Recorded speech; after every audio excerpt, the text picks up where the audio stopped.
tentang aspek lingkungan industri dalam studi kelayakan bisnis.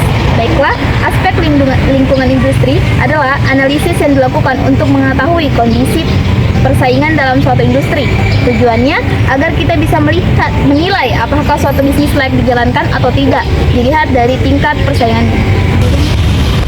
Ya baik, kita masuk pada submateri pertama, yaitu masuknya pedagang baru. Nah, submateri pertama ini adalah masuknya pendatang baru yang dimana mengancam pangsa pasar. Kemudian pendatang baru ini adalah pelaku usaha atau perusahaan baru yang masuk ke dalam industri yang sama.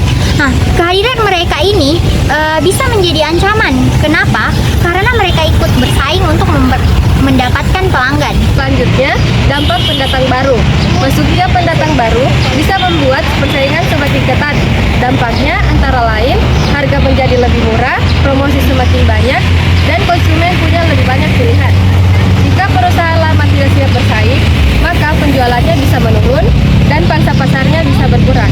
Oke, kita masuk ke submateri kedua, yaitu persaingan perusahaan sejenis.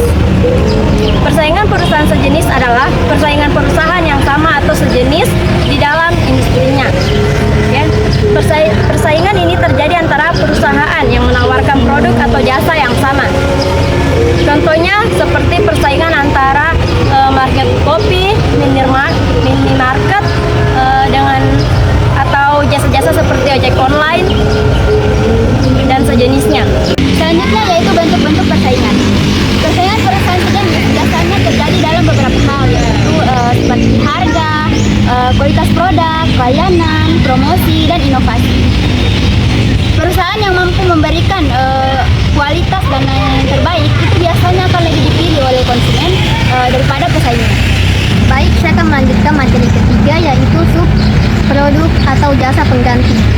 Submateri ini adalah ancaman dari produk atau jasa pengganti.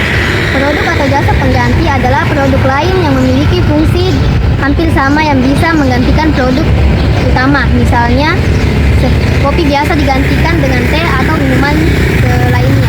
Dampak produk mengganti. Jika produk mengganti lebih murah, lebih praktis, dan lebih mudah didapat, maka konsumen bisa beralih ke produk tersebut. Hal ini dapat mengurangi permintaan terhadap produk utama, sehingga perusahaan harus terus melakukan inovasi agar produknya tetap diminati. Jadi, kesimpulan dari materi aspek lingkungan industri sangat penting dalam studi kelayakan bisnis. Perusahaan perlu memperhatikan ancaman pendatang baru